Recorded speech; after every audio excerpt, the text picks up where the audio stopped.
Saudara, sekitar 45 menit yang lalu, Presiden Joko Widodo telah melantik Menteri Kominfo, kemudian beberapa nama yang menduduki atau menjabat sebagai wakil menteri dan juga anggota Dewan eh, Pertimbangan Presiden begitu. Lalu bagaimana perombakan dari atau reshuffle dari kabinet ini? Kita juga akan berbincang bersama pakar komunikasi politik, ada Ibu Lely Aryani yang sudah bergabung bersama kami meskipun secara daring. Selamat pagi, Bu Lely. Apa kabar? Salam sehat selalu, Ibu.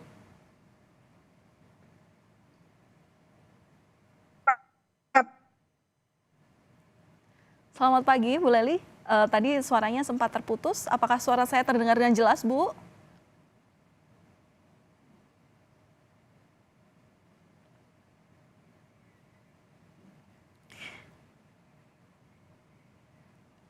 Saudara, Halo? iya, Ya, baik. Ini sudah jelas, Ibu. Jadi langsung saja, Bu. Jadi tadi 45 menit yang lalu kita sama-sama mengikuti prosesi pelantikan sejumlah nama pembantu presiden dalam Kabinet Indonesia Maju. Seperti apa Ibu melihatnya? Ada 8 nama, baik itu 1 menjadi menteri, 5 diantaranya kemudian menjadi wakil menteri, dan 2 lainnya adalah sebagai anggota Dewan Pertimbangan Presiden. Bagaimana Bu ya, Lely melihat hal ini? ya. Sosok-sosoknya Pertama, utamanya. pertama memang kita lihat dulu dari sisi kenapa harus dilantik gitu ya. Ya, Karena mengisi kekosongan menteri yang sudah anggap saja selesai masa tugasnya, ada yang meninggal. Ya, lalu kemudian pelantikan menteri itu sendiri karena dia one team press harus digantikan oleh orang lainnya. Pertama ini untuk mengisi kekosongan jabatan kekuasaan yang sudah tersedia. Itu yang pertama. Lalu yang kedua soal figur-figurnya. Tadi di pengantarnya Mbak Palen juga mengatakan salah satunya Mas Ari Budi misalnya itu baru pertama kali seorang tim sukses lah katakanlah relawan kan tim sukses ya, bagian dari kelompok kepentingan yang kemudian menduduki jabatan positioningnya sebagai sebelumnya wakil menteri lalu menjadi menteri. Ini ya. memang baru pertama kalinya, tapi saya kira ini nanti akan menjadi model gitu loh. Di Hmm, pemerintahan ke depan akan ada tim sukses yang juga akan bergiat sedemikian rupa karena dia memang menginginkan positioning tertentu. Intinya sebenarnya orang-orang yang bergerak dalam kelompok kepentingan hal semacam itu. Kalau tidak menjadi menteri, kalau setingkat kepala daerah biasanya mereka juga akan direkrut. Meskipun dia PNS, dia bergerak secara diam-diam. Jadi artinya apakah itu sudah tepat? Saya pikir karena dia selalu bersama-sama Pak Jokowi dan mengerti suasana kebatinannya Pak Jokowi juga nyambung misalnya berbicara dari ke hati ke hati dengan dia sebagai seorang relawan yang selama hampir 10 tahun komitmennya, menurut saya ini sesuatu yang wajar untuk dilakukan oleh Pak Jokowi.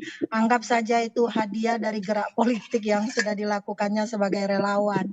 Yang intinya tidak ada makan siang yang gratis, lalu kemudian tentu saja positioning relawan yang notabene membantu gerak politik Pak Jokowi selama hampir 10 tahun ini sudah mendapat imbalan yang pantas gitu loh Mbak Palen. ya. Bu Lely Yaitu berarti, jabatan politik.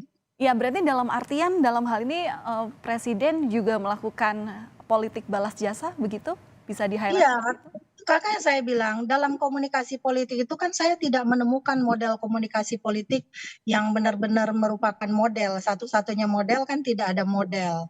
Modelnya pertama tidak ada model. Jadi model komunikasi politik yang dibangun oleh para elit kita di Indonesia itu tergantung pada langgam dan gaya politik masing-masing.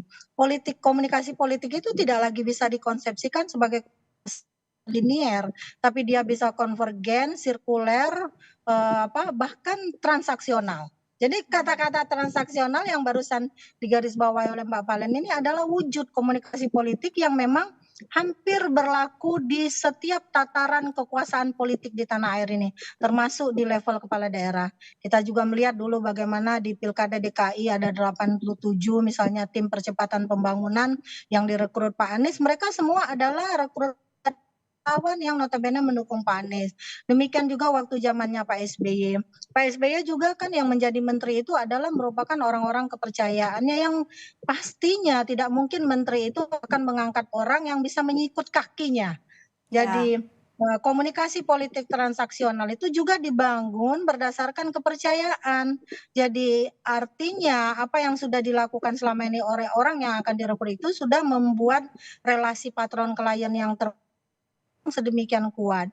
Artinya ada kepercayaan dari si elit sebagai si patron karena dia punya kekuasaan, kedudukan, jabatan, wewenang, dan juga si klien yang punya kesetiaan, komitmen, dukungan itu yang sudah bisa teruji, baru kemudian mereka akan direkrut. Jadi tidak akan mungkin para pemilik kekuasaan itu akan merekrut orang-orang yang bakal menusuk dalam lipatan, ibaratnya menggunting dalam lipatan. Jadi dia ingin aman, membangun jejaringnya, menegakkan usahanya sehingga menjadi sebuah model komunikasi politik yang katakanlah mungkin dibangun atas dasar relasi patron klien, tapi Ya. intinya semuanya bersifat transaksional Ya, menurut saya. oke. Bu Lely, ini juga yang menjadi kemenarikan tersendiri ya, bahwa pengangkatan sukarelawan untuk menjadi menteri, pembantu presiden di sisa masa jabatannya ini bisa dibilang pertama kali dalam sejarah begitu. Tapi kalau melihat dampak dari dunia perpolitikan di Indonesia seperti apa? Istilahnya kan banyak partai yang juga mendukung Presiden Jokowi untuk kemudian bisa menjabat di 2 periode begitu ya Bu ya.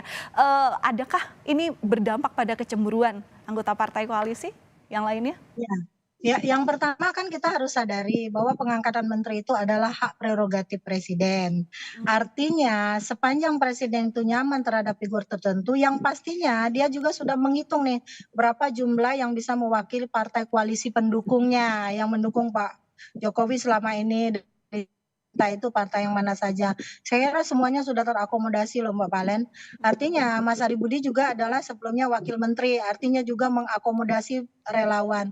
Malah untungnya tadi dia nggak mengangkat relawan baru menjadi menteri, Mas Aribudi tetap wamen misalnya gitu kan. Artinya ada tambahan menteri yang berasal dari relawan, sementara sisa masa jabatan cuma di ujung, di penghujung. Jadi giat giat politik, kerja politik seperti apa yang akan dia lakukan mungkin bisa membayangkan kalau dia baru memulai.